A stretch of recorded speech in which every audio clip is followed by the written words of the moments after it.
السلام علیکم ورحمۃ اللہ وبرکاتہ۔ میں ہوں حافظ محمد حذیفہ، اور آج ایک نئی ویڈیو کے ساتھ ہم قرآن پاک کو درست تجوید اور قرات اور درست تلفظ کے ساتھ پڑھنا سیکھ رہے تھے۔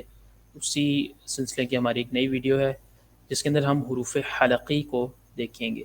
حروف حلقی کچھ حروف ایسے ہیں عربک الفابیٹس میں، ٹوٹل 29 حروف ہیں، جن میں سے 6 حروف ایسے ہیں جو حلق سے ادا ہوتے ہیں، یعنی گلے سے ادا ہوتے ہیں۔ عربی میں حلق گلے کو کہتے ہیں۔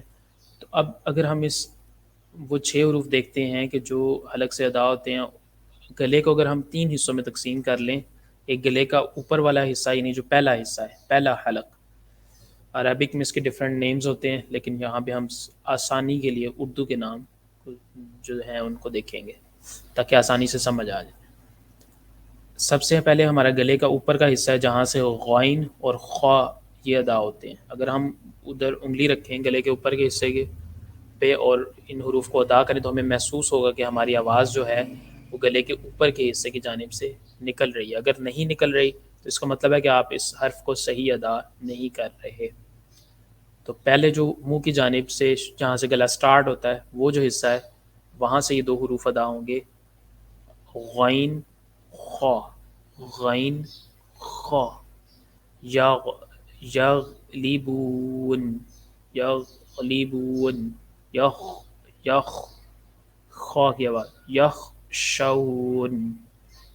اسی طرح جو درمیانہ حصہ ہے گلے کا وہاں سے عین اور حا ادا ہوتے ہیں۔ اب درمیانے حصے پہ اگر انگلی رکھیں تو آپ کو پتہ چلے گا کہ آپ ان حروف کی ادائیگی ٹھیک طریقے سے کر رہے ہیں یا نہیں کر رہے۔ عین حا، عین حا۔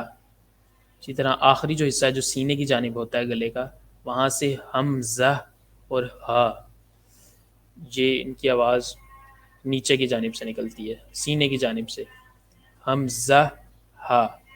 تو یہ وہ 6 حروف تھے جنہیں ہم حلق سے ادا کرتے ہیں اور انہیں حروف حلقی کہا جاتا ہے۔ قرآن پاک میں جہاں پہ بھی یہ حروف آئیں وہاں پہ ہم ان کی درست ادائیگی کا خیال رکھتے ہوئے انہیں حلق سے ادا کرتے ہیں۔ تو ملتے ہیں کسی اگلی ویڈیو میں۔ اللہ حافظ۔